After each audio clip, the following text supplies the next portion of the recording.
Hello friends, आज जो हम पढ़ने वाले हैं वो क्या है? Gravitational force holds the solar system together. Actually इससे पहले वाली वीडियो में हम पढ़ चुके हैं कि जो फोर्स होता है, ग्रेविटेशनल फोर्स होता है, वो ज़्यादा होता है कब? जब किसी भी ऑब्जेक्ट का मास ज़्यादा होता है। इसलिए अर्थ का मास ज़्यादा होने के कारण उसकी तरफ ग्रेविटेशनल फोर्स भी ज़्यादा होगा और कोई भी ऑब्जेक्ट किधर की तरफ फॉल होता है? Towards the earth. क्लियर? तो आज हम जो पढ़ने वाले हैं gravitational force holds the solar system together में, अगर आप इस तरह जानते हैं कि हमारा जो सोलर सिस्टम है उसमें सन का जो मास होता है वो क्या होता है? सबसे ज़्यादा होता है ना?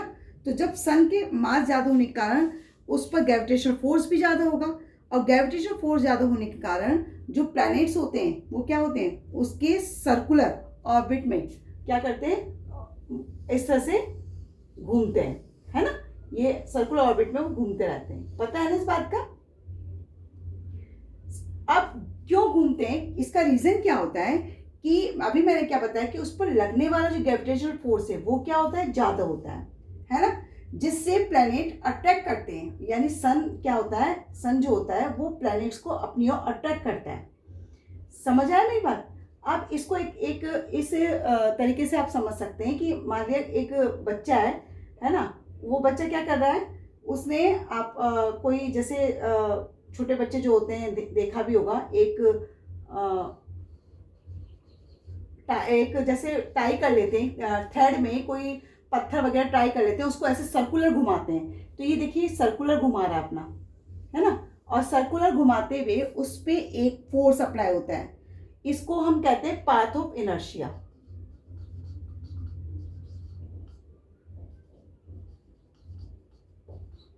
पाथ ऑफ इनर्शिया, समझ आया? और इसके अलावा देखिए यहां पर मैंने भी बताया कि वो क्या करता है, जो सन होता है उसके वो ग्रेविटेशनल फोर्स ज्यादा होने के कारण वो अट्रैक्ट करता है सब प्लैनेट्स को। इसलिए वो जो प्लैनेट्स होते हैं वो सर्कुलर मोशन में बहुत तेजी से मूव करते हैं, है ना? ऑर्बिट में घूमते रिवॉल्व करते रहते हैं तेजी से। किसके कारण? ग्रेविटेशनल फोर्स के कारण। लेकिन ग्रेविटेशनल फोर्स यहां पर किस रूप में वर्क करता है? सेंट्रीपिटल फोर्स के रूप में। और इसी तरह से एक फोर्स इसका, ये बच्चा जो घुमा रहा है ये इस धागे के थ्रू एक पत्थर को, इसको आप इसी रूप में समझ सकते हैं। ये एज ए एग्जांपल हो गया। तो यहां पर तो लग रहा है सेंटीपीटल फोर्स और उस तरफ लग रहा है इसका एक सेंट्रीफ्यूगल फोर्स।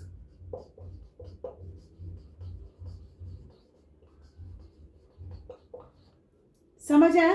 सेंटीमीटर फोर्स के कारण ये आसानी से क्या करते हैं? सर्कुलर मोशन में घूमते रहते हैं, है ना?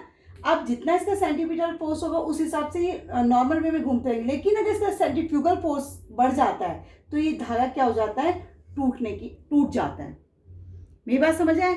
इसको आपने मिशन मंगल जो मूवी है उसमें विद्या बालन अपने एक बेटे को समझा रही होती है योयो के थ्रू, है ना? कि किस तरह से जब हम योयो को घुमाते हैं तो वो क्या घूमता है? किसके थ्रू घूमता है? एक सेंटीमीटर फोर्स के कारण वो क्या होता है? सर्कुलर मोशन में घूमता रहता है। लेकिन जैसे जैसे उसका फोर्स इंक्रीज होता जाता है तो क्या होगा? एक टाइम बाद ऐसा होगा कि वो अर्थ के ग्रेविटेशनल फोर्स को छोड़कर क्या होगा? वो सैटेलाइट के थ्रू समझा रही होती है ना, तो वो अर्थ के ग्रेविटेशनल फोर्स के बाहर चला जाएगा और उसको ब्रेक हो जाएगा। मतलब वो धागा क्या हो जाएगा? ब्रेक हो जाएगा, क्योंकि वहां पर क्या हो जाएगा? सेंट्रीफ्यूगल फोर्स इंक्रीज हो जाएगा। क्लियर हुआ? किस तरह से होल्ड करके रखता है ये ग्रेविटेशनल फोर्स जो होता है सोलर सिस्टम में, किस तरह से प्लैनेट्स को होल्ड करके रखता है। क्लियर? नेक्स्ट टॉपिक हमारा क्या आता है? Free fall. फ्री फॉल क्या होता है? देखिए कोई भी ऑब्जेक्ट जब हम उसको क्या करते हैं? फॉल डाउन करते हैं तो वो कहाँ जाता है? टुवर्ड द अर्थ जाता है ना? ये किसके कारण जाता है? Under the force of gravity. इसके कारण वो कहाँ पहुंचता है? अर्थ की तरफ पहुंचता है। मेरी बात समझ आ रही है? तो उसी प्रोसेस को, उसी को हम क्या कह रहे हैं? फ्री फॉल कह रहे हैं। तो डेफिनेशन क्या हो सकती है?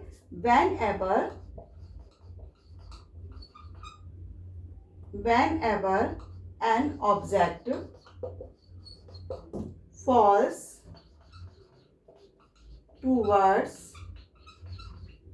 the earth under the force of gravity alone and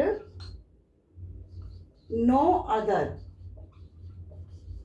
force is present. The motion of the object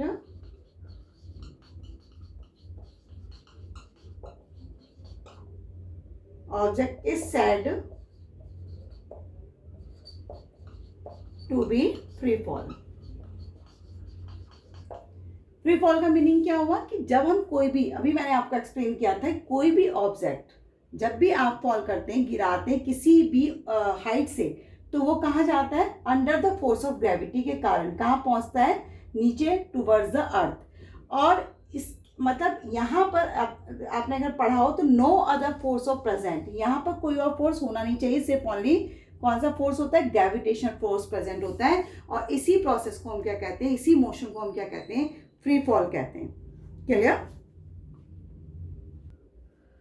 okay, इसे एक हम एग्जाम्पल के थ्रू एक्सप्लेन करते हैं। अब हम क्या करते हैं, एक हम लेते हैं लाइटर ऑब्जेक्ट, ओके, और एक हम लिखते हैं हेवियर ऑब्जेक्ट।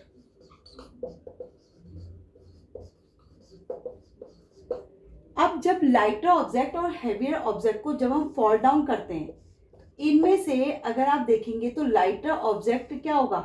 स्लोली पहुंचेगा नीचे, है ना। लेकिन ये रैपिडली का मतलब बहुत फास्ट, यानी सबसे पहले अर्थ पर ये पहुंचेगा, उसके बाद ये पहुंचेगा। फॉर एग्जाम्पल, जैसे हमने लाइटर ऑब्जेक्ट में हमने क्या लिया? एक फेदर ले लिया, है ना, और इसमें एक पत्थर ले लिया, हेवियर ऑब्जेक्ट में स्टोन। अब इन दोनों को जब हम फॉल डाउन करते हैं किसी भी रूफ से, छत से, मतलब इनको फॉल डाउन करते हैं, तो आप क्या नोट करते हैं? स्टोन पहले पहुंच जाता है अर्थ के पास, जबकि फेदर बाद में पहुंचता है। अब आप कहेंगे कि बिकॉज इसका मास ज़्यादा है इसलिए जल्दी पहुंच जाता है, इसका मास कम है इसलिए लेट पहुंचता है ना, ऐसा आप कहेंगे या कह सकते हैं, कोई दिक्कत नहीं है। तो लाइटर ऑब्जेक्ट का और हेवियर ऑब्जेक्ट का पहले पहुंचना या बाद में पहुंचना डिपेंड किस पर करता है? उसके मास पर। लेकिन ऐसा नहीं है। एक्चुअली क्या हुआ कि एक साइंटिस्ट गैलीलियो, है ना, गैलीलियो एक साइंटिस्ट थे, इन्होंने क्या किया? प्रूफ किया। गैलीलियो ने क्या प्रूफ किया कि अगर हम लाइटर और हेवियर ऑब्जेक्ट को नीचे मतलब छोड़ते हैं, फॉल डाउन करते हैं, है ना, फ्री फॉलिंग करते हैं, तो वो दोनों ही क्या करेंगे? सेम टाइम नीचे पहुंच जाते हैं। समझ आया? उन्होंने ये प्रूफ किया था। उन्होंने क्या करा? सेम मास के क्या करा? 2 स्टोन ले लिए। समझ आया? सेम उन्होंने क्या करा था? गैलीलियो ने 2 स्टोन्स को सॉरी सेम नहीं, डिफरेंट मास के, मास तो उनका डिफरेंट होगा तभी तो पता चलेगा। तो उन्होंने क्या करा? डिफरेंट उनके मास थे,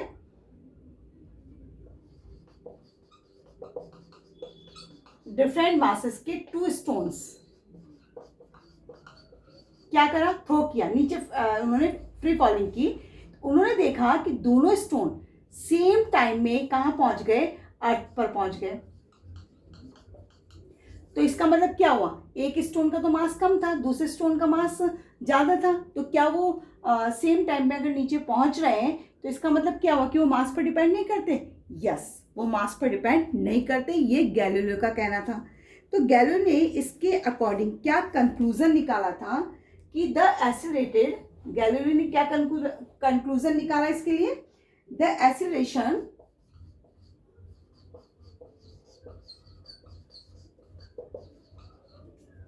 of an object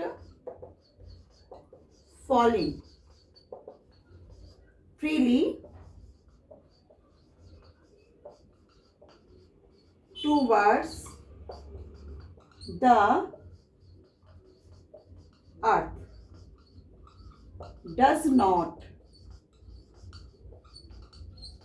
depend does not depend on the masses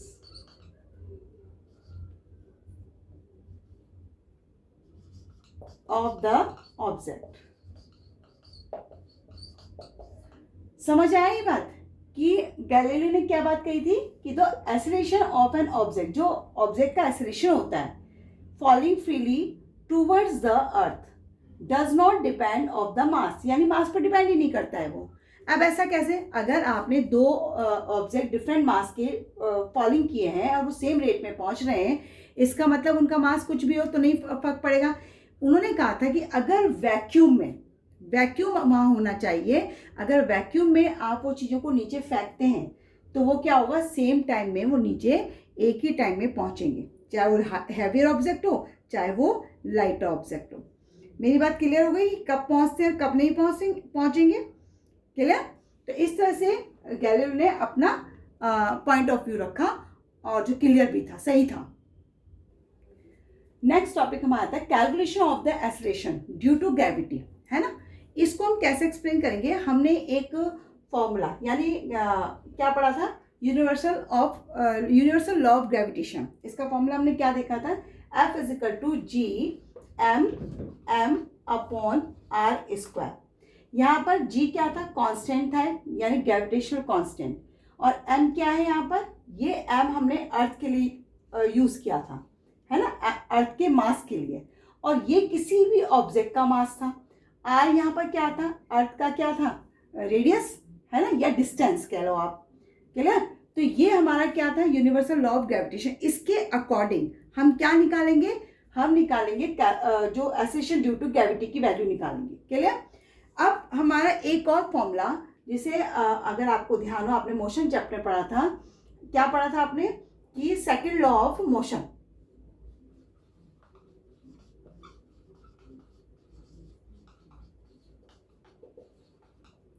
second law of motion के अकॉर्डिंग जो हमारी वैल्यू थी वो क्या थी, वो थी, देखिए, according to second law of motion की जो वैल्यू हमारी है वो क्या है, F is equal to m multiply a। यहाँ पर देखिए, अगर हम एक्सेलरेशन, हमें एक्सेलरेशन ड्यू टू ग्रेविटी निकालनी है ना, तो हम एक्सेलरेशन की वैल्यू निकालें तो a इज इक्वल टू क्या हो जाएगा, F अपॉन m, क्लियर। अब F की वैल्यू हम कहाँ से उठाएंगे, ये यूनिवर्सल लॉ ऑफ ग्रेविटेशन से, यानी ये वैल्यू हम कहाँ पुट करेंगे, यहाँ पर। अब करते हैं इसे पुट, देखते हैं क्या आएगा। तो हमने क्या किया इसमें, देखिए मैं इसको रफ कर रही हूँ।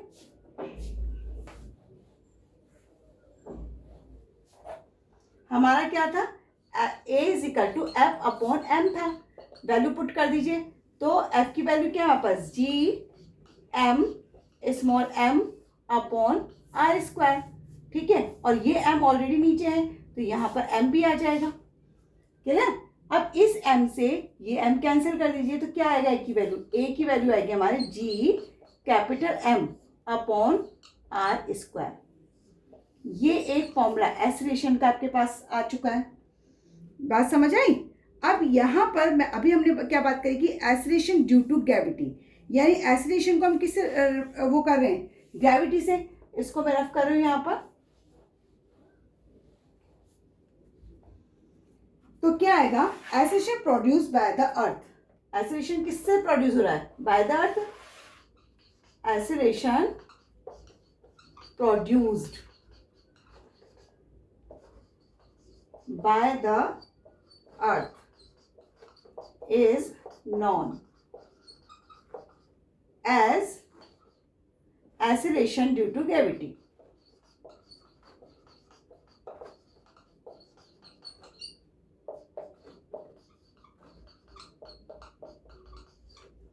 और इसको हम रिप्रेजेंट किससे करेंगे, स्मॉल जी से।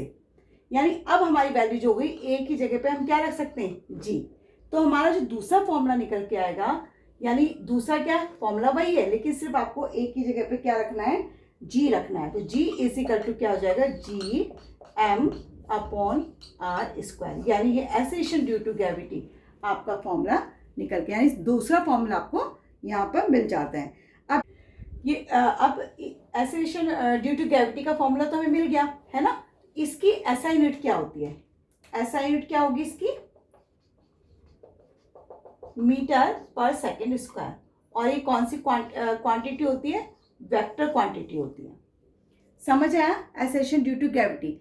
अब देखिए यहाँ पर हमने G का जो फॉर्मूला निकाला है वो क्या है? G is equal to GM upon R square. अभी मैंने बताया G इज अ कांस्टेंट, है ना, ग्रेविटेशनल कांस्टेंट है। M यहाँ पर क्या है? M यहाँ पर मास ऑफ अर्थ है। और R4 क्या है? R4 रेडियस, है ना, रेडियस ऑफ अर्थ। अब इनकी वैल्यू अगर हम यहाँ पुट कर दें, वैसे तो आपको वैल्यू मैं बता चुकी हूँ क्या है, लेकिन फिर भी चलो नेक्स्ट अगेन एक बार रिपीट कर लेते हैं। तो यहाँ पर G का जो वैल्यू होगी वो क्या होगी? 6.7 मल्टीप्लाई 10⁻11। 11 क्या? न्यूटन मीटर स्क्वायर पर किलोग्राम स्क्वायर, है ना। इसके अलावा मास ऑफ अर्थ, ये मैंने इससे पहले वाली वीडियो में आपको लिख के बताई हुई है कि वैल्यूज क्या क्या होती हैं इनकी, है ना। तो मास ऑफ अर्थ क्या होगा यहाँ पर? 6 × 10⁻24 kg। और रेडियस ऑफ अर्थ कितना होगा यहाँ पर? 6.4 मल्टीप्लाई 10⁻6 मीटर। अब अगर आप इसकी वैल्यू निकालेंगे तो ये कितनी आती है? Approx 9.8 metre per second square. ये वैल्यू हमारी क्या आती है? Gravitation due acceleration due to gravity की वैल्यू हमारी कितनी आ रही है? 9.8 मीटर पर सेकेंड स्क्वायर होती है। लेकिन इसको हम जब कोई भी न्यूमेरिकल सॉल्व करते हैं तो हम अपनी सुविधा के लिए क्या कर लेते हैं? इसको 10 भी रख लेते हैं, है ना। समझ रहे हो मेरी बात? लेकिन अगर आपको वैल्यू दी गई है तो आपको 9.8 ही रखनी है। लेकिन अगर आपको वैल्यू नहीं दी गई है तो आप अपने कन्वेंस के आधार पर 10 भी रख सकते हैं। समझ आया? लेकिन क्या ये वैल्यू कांस्टेंट होती है? मतलब ये 9.8 ही होती है सब जगह पर? तो ऐसा हो सकता है। देखिए यहाँ पर आपका G कांस्टेंट है, जो मास ऑफ अर्थ है वो भी कांस्टेंट है, यानी इतनी वैल्यू होती है इसकी। रेडियस ऑफ अर्थ की भी वैल्यू होती है। यहाँ पर स्क्वायर आएगा बिकॉज ये स्क्वायर में है। समझ आया? 6.4 मल्टीप्लाई 10⁻6 का होल स्क्वायर है बिकॉज ये स्क्वायर है। मेरी बात क्लियर हो गई यहाँ तक? अच्छा, लेकिन अभी मैं बोल रही थी आपको, क्या ये वैल्यू 9.8 सब जगह इक्वल होती है? तो अगर देखा जाए तो 9.8 वैल्यू इक्वल ही होती है, लेकिन ऐसा नहीं है क्योंकि वेरिएशन होता है। समझ रहे हो? Variation of acceleration due to gravity.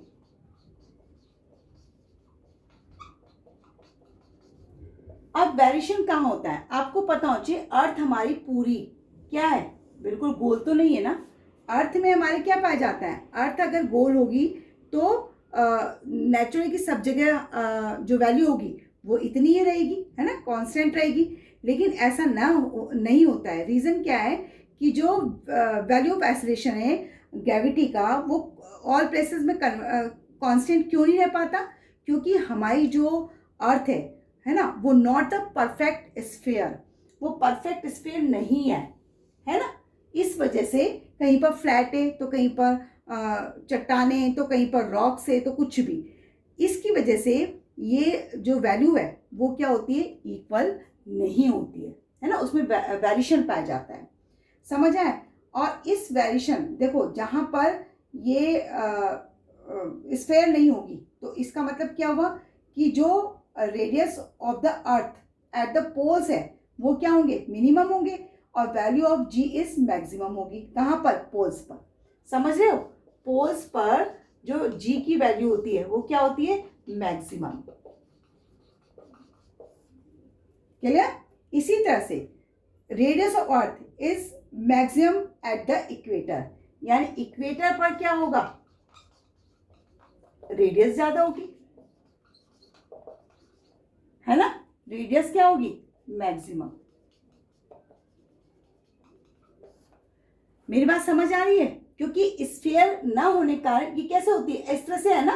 तो देखिए यहाँ पर ज्यादा हो जाता है, रेडियस ज्यादा हो जाएगी, तो इक्वेटर पर रेडियस क्या होती है? मैक्सिमम होती है। समझ आया? अब अगर मैक्सिमम है तो नेचुरल है कि G की जो वैल्यू होगी वो क्या होगी? वो होगी मिनिमम। समझ आया? इसलिए वेरिएशन पाया जाता है किसमें? एसेलेरेशन ड्यू टू ग्रेविटी में। क्लियर? यहाँ तक कोई प्रॉब्लम? मेरे ख्याल से तो कोई प्रॉब्लम होनी नहीं चाहिए, क्योंकि आपको एक एक चीज़ क्लियर होती जा रही है किस तरह से। अगर फिर भी आपको कोई प्रॉब्लम होती है तो कमेंट्स बॉक्स में कमेंट करके आप मुझसे पूछ सकते हैं, है ना, कि क्या प्रॉब्लम है, कौन सा पॉइंट आपको क्लियर नहीं हुआ है, वो हम नेक्स्ट वीडियो में क्लियर कर लेंगे। चलिए नेक्स्ट आगे बढ़ते हैं। अब हम बात करेंगे कि अभी हमने बात करी थी अर्थ पर, अर्थ की जो एसेलेरेशन ड्यू टू ग्रेविटी की बात करी थी, है ना। अब हम अगर इसी चीज़ को ग्रेविटी जो है वो not depend on the mass of a body, समझ रहे हो? Acceleration due to gravity does not depend on the mass of body, mass of body पर डिपेंड नहीं करती है, क्योंकि अगर हम वहाँ पर m की वैल्यू 1 रख लेते हैं तो हमारे तो फिर भी 9.80 वैल्यू आ रही ना अप्रॉक्स। क्लियर? अब इसी की बात हम मून पे करें तो अगर हम value of acceleration due to gravity on the surface of the moon निकालें तो कैसे होगा? देखिए उसे भी देख लेते हैं कैसे होगा। अभी हमने किस पे निकाला था? हमने अभी अर्थ के लिए निकाला था। अब हम मून के निकाल रहे हैं क्या? Acceleration due to gravity. तो फॉर्मूला हमारा क्या है? G is equal to G M upon R square. ये हमारा फॉर्मूला है ना।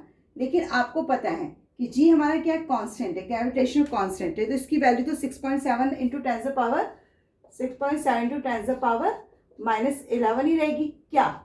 न्यूटन मीटर स्क्वायर पर किलोग्राम स्क्वायर। समझ आया? ये हमारी किसकी वैल्यू है? जी की। अब हम बात करेंगे मास की। मास किसका निकालना है हमें? मून का। तो मास मून का, इसलिए हम यहाँ पर स्मॉल छोटा सा हम लगा देते हैं ताकि हमें पता रहे कि हम किसका मास निकाल रहे हैं। तो हम मास ऑफ मून ले रहे हैं। मास ऑफ मून की जो वैल्यू होती है वो कितनी होती है? 7.4 मल्टीप्लाई 10 पावर 22 किलोग्राम। ये हमारा मास ऑफ मून होता है। इसके अलावा रेडियस कितना होगा?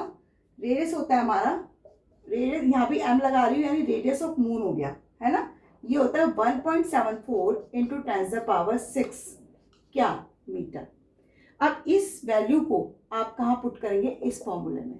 तो g कितना है? 6.7 इंटू 10 पावर -11। फिर हमारा ये कितना आ जाएगा? 7.4 इंटू 10 पावर 22। फिर अपॉन में आएगा 1.74 इंटू 10 पावर 6 का स्क्वायर। और ये जो वैल्यू आती है हमारी वो अप्रॉक्स कितनी आती है? 1.63 मीटर पर सेकेंड स्क्वायर। ये हमारा जी किसका है? मून का। समझ रहे हो बात को? क्लियर हुई कि अगर हम मून जो एसेलेरेशन ड्यू टू ग्रेविटी है ना, वो किसके अकॉर्डिंग निकाल रहे हैं? आपकी बार हम on the surface of the moon. तो मून पर निकालने के बाद हमारी जो वैल्यू आती है वो कितनी आ रही है? 1.63 मीटर पर सेकेंड स्क्वायर। तो ये हमारा क्या निकला है? Acceleration due to gravity on the moon. यहाँ मैं लिख देती हूँ, ये हमने क्या निकाला है?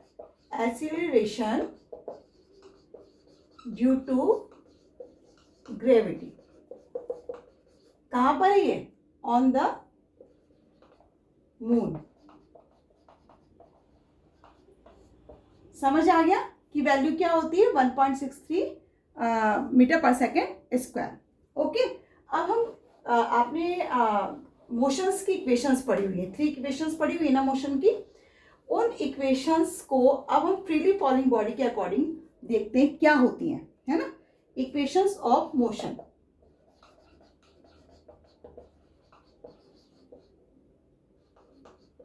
इक्वेशन ऑफ मोशन किसके अकॉर्डिंग देख रहे हैं? For freely falling body.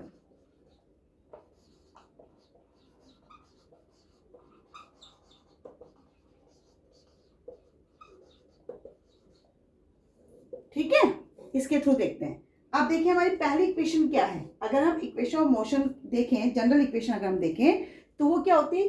v is equal to u plus a t. अब आपको पता है कि हमने एसेलेरेशन ड्यू टू ग्रेविटी पढ़ा है, तो यहाँ पर a की वैल्यू हम क्या लेते हैं? g। तो हमारी जो इक्वेशन फ्रीली फॉलिंग बॉडी के अकॉर्डिंग बनेगी वो क्या हो जाएगी? पहली equation v is equal to u plus g t. समझ आए?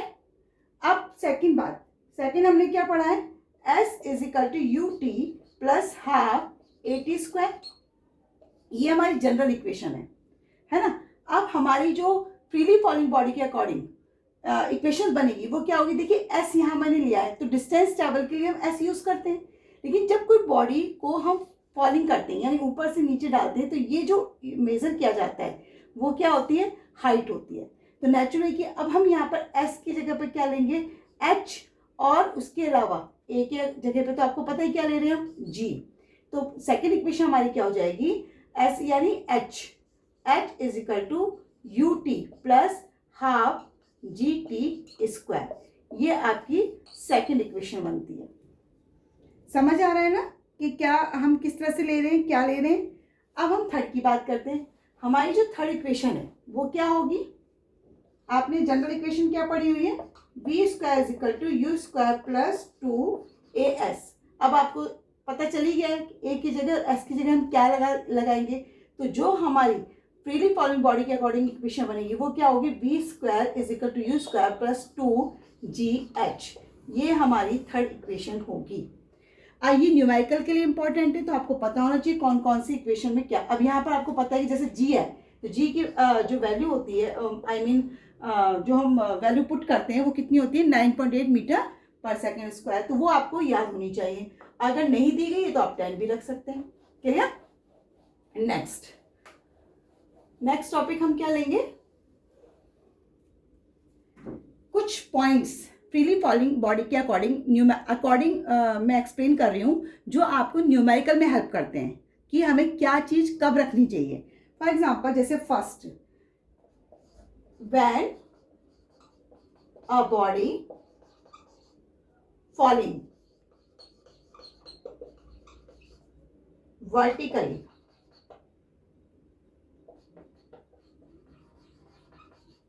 downwards,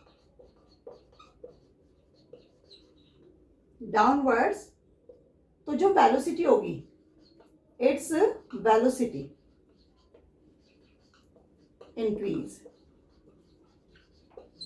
clear. और दूसरी बात क्या होगा, जो एक्सीलरेशन ड्यू टू ग्रेविटी है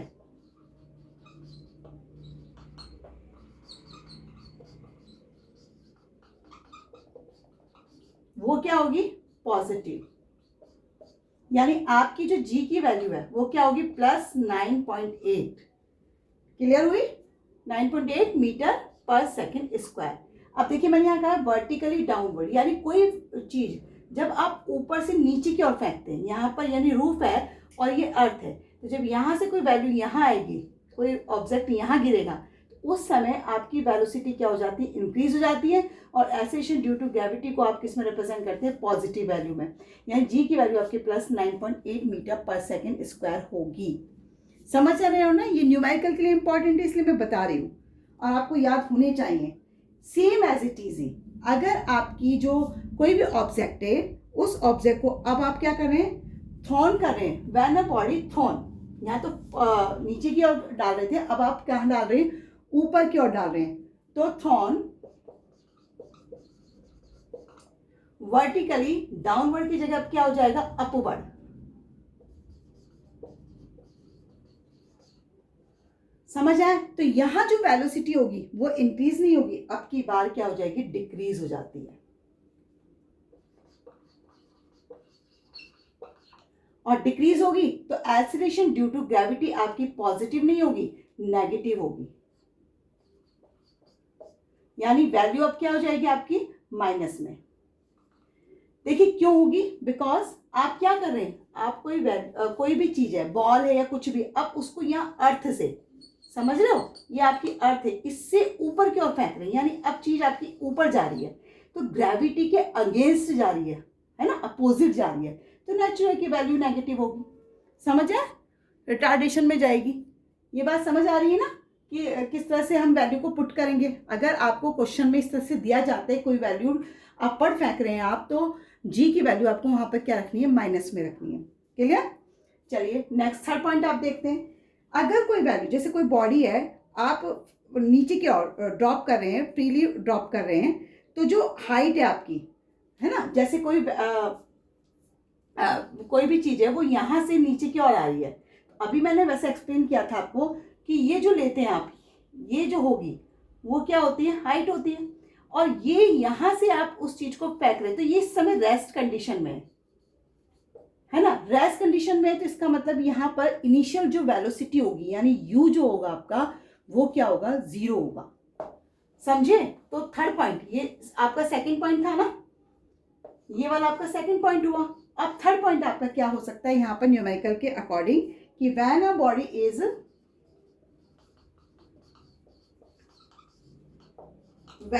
is dropped freely from a height, its initial velocity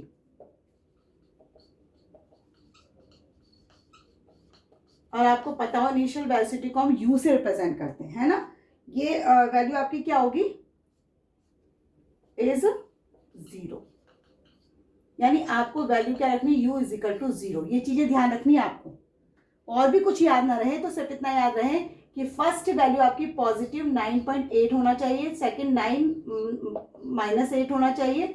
जब ऊपर जा रही वैल्यू तो माइनस में होती है, जब नीचे आती है तो पॉजिटिव होती है ना। और अगर ऊपर से नीचे फेंकी जा रही है हाइट के थ्रू तो वो u इज इक्वल टू क्या हो जाता है, 0 हो जाता है। क्लियर?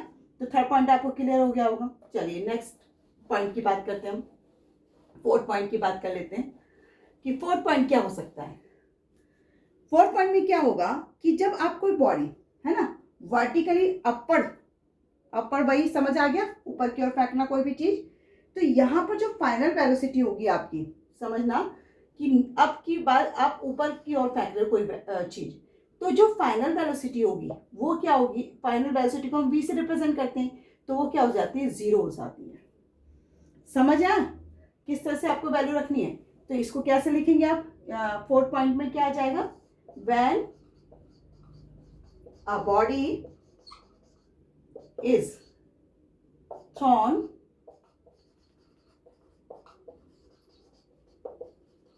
vertically upward,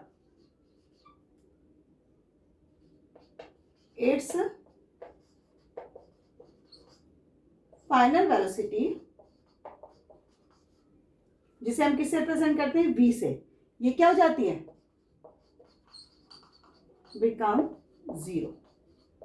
और मैं अभी बता चुकी हूँ v is equal to 0। Clear? Fourth point ये हो जाता है आपका। फिफ्थ पॉइंट क्या होगा आपका, ये भी न्यूमेरिकल के लिए इंपॉर्टेंट है ना। तो in the absence of air, in the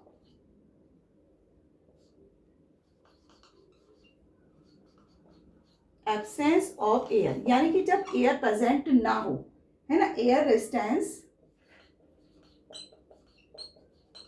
तो टाइम पर क्या फर्क पड़ता है जब कोई चीज ऊपर नीचे गिरती है तब।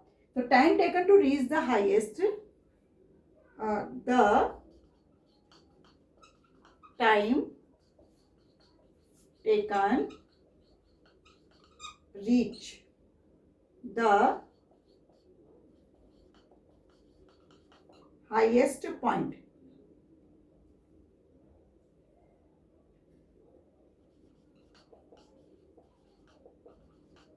हाईएस्ट पॉइंट है ना, इज इक्वल टू द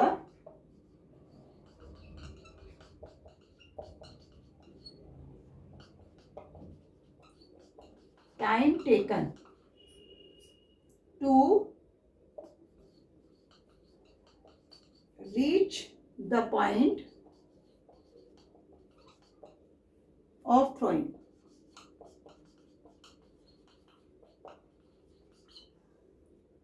समझ आया फिफ्थ पॉइंट क्या है। अगर एयर एब्सेंस है ना, एयर रेजिस्टेंस अगर एब्सेंस है तो the time taken reach the highest point, time उतना ही लेगा हाईएस्ट पॉइंट से, इक्वल होगा जितना कि वो थ्रोइंग के टाइम ले रहा है, यानी कि सेम टाइम रहता है, क्योंकि एयर तो है नहीं, तो उतनी देर में जाएगा उतनी देर में ही आएगा। समझ आए? तो इक्वल टाइम रहता है। ये बात हम पहले पढ़ चुके हैं कि मास पे डिपेंड नहीं करता है, अगर एयर एब्सेंट, वैक्यूम में मास पे डिपेंड नहीं करता कोई भी ऑब्जेक्ट। क्लियर? तो ये न्यूमेरिकल बेस्ड पॉइंट थे जो आपको क्लियर हो गए होंगे।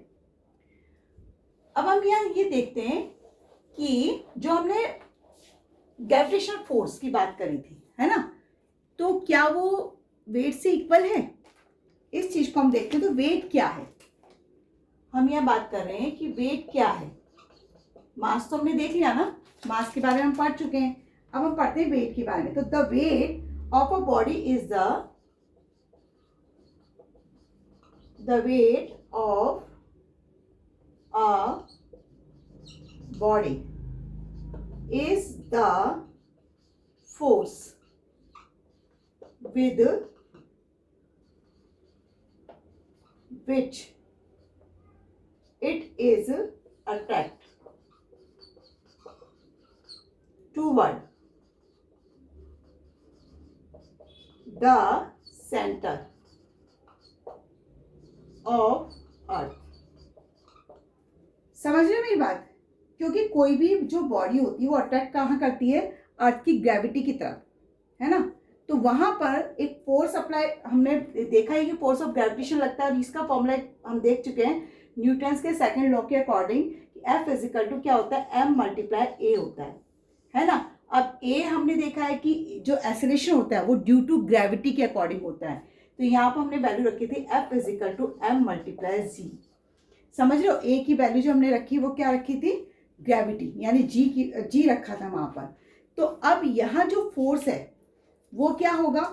फोर्स जो होता है यहाँ पर according to definition, force of attraction of earth on a body, है ना। फोर्स जो है, डेफिनेशन के अकॉर्डिंग हम बात करें तो force of attraction of the earth on a body, तो इसको हम क्या कह रहे हैं? वेट कह रहे हैं। समझ रहे हो? The weight of a body is the force with which is the attracted towards the center। तो यहाँ पर F को हम रिप्रेजेंट किससे कर रहे हैं? वेट से। तो यहाँ जो फॉर्मूला निकल के आता है हमारा नेक्स्ट, वो क्या हो जाएगा? Weight is equal to M multiply G. ये आपका एक फॉर्मूला यहाँ पर निकलता है। अब इस चीज के बारे में हम क्या देखते हैं, मास और वेट का डिफरेंस तो हम बाद में देखेंगे। हम एक चीज और यहाँ पर देखते हैं कि जो वेट होता है, weight of an object on the moon, वो 1/6 होता है वेट ऑन द अर्थ पर के बराबर। ओके, तो हम क्या करते हैं? अब हम देखते हैं कि जो वेट है, weight of an object,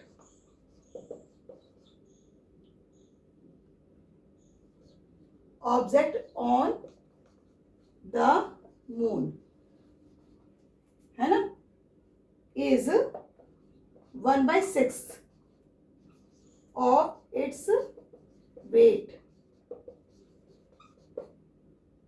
on the earth। मतलब हम जो वेट होता है ना, ऑब्जेक्ट का वेट मून पर, वो कितना होता है? 1/6 होता है। किसके वेट के? अर्थ के वेट के। वो कैसे हम निकाल सकते हैं वो हम देखेंगे अभी, है ना, किस प्रकार से निकाला जा सकता है इसको। तो इससे पहले हमने क्या देखा था कि जो हमारा वो क्या आया था? एक्सेलरेशन ड्यू टू ग्रेविटी जो आया था अर्थ की, वो कितनी थी? 9.8 मीटर पर सेकेंड स्क्वायर, है ना। और जो मून की एक्सेलरेशन ड्यू टू ग्रेविटी थी वो कितनी आई थी? 1.63 मीटर पर सेकेंड स्क्वायर। ये था। अगर हम इसको एज इट इज ऐसे ही रख दें तो क्या होगा? इसकी वैल्यू कितनी आएगी?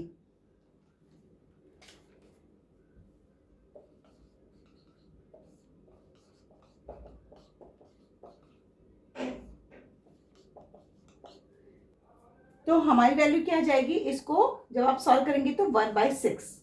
इस तरीके से हम बता सकते हैं कि जो वेट ऑफ मून है वो कितना है? 1/6 है wait of the on the earth. इसको हम नेक्स्ट एक और तरीके से भी एक्सप्लेन कर सकते हैं। कैसे, क्या हो सकता है इसकी वैल्यू? देखिए,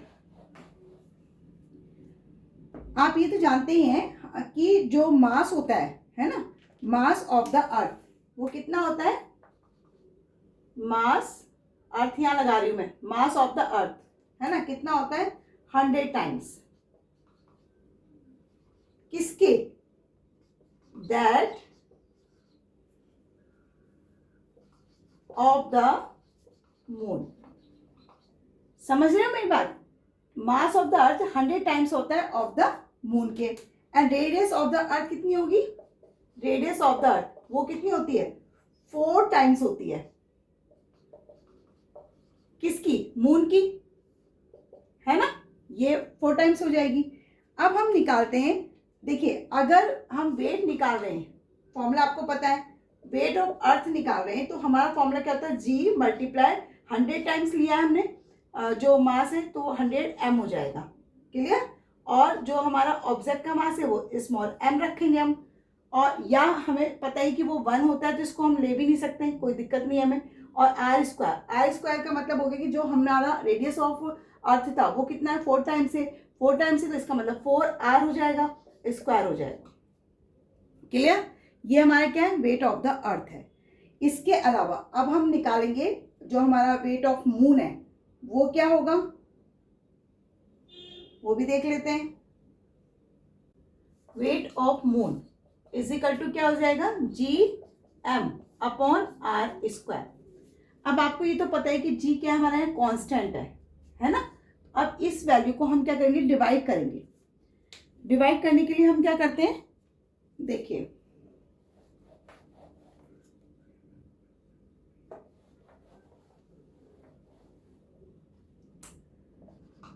वेट मून और weight of earth is equal to क्या हुआ, देखो वेट ऑफ मून हमारा क्या है, G M upon R square upon हम वेट ऑफ अर्थ कितना ले रहे थे हम, जी, और जो हमारा ये था मास था वो कितना था, 100 टाइम्स था, और जो आर हमारा था वो कितना था, 4r स्क्वायर। देखिए 4r स्क्वायर था तो 4 4 जा 16, तो मैं इसे लिख दूंगी 16r square, clear.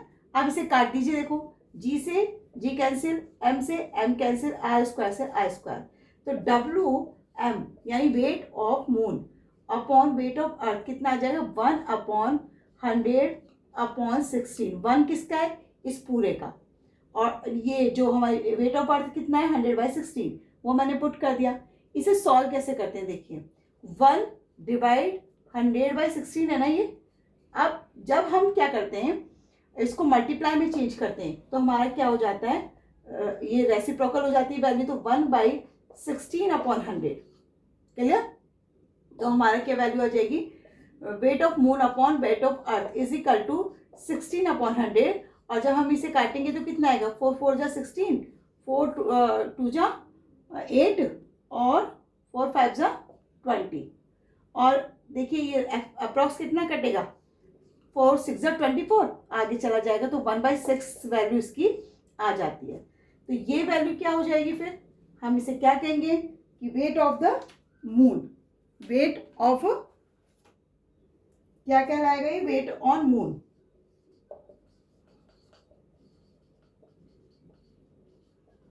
Is equal to 1/6 किसके, वेट ऑन अर्थ।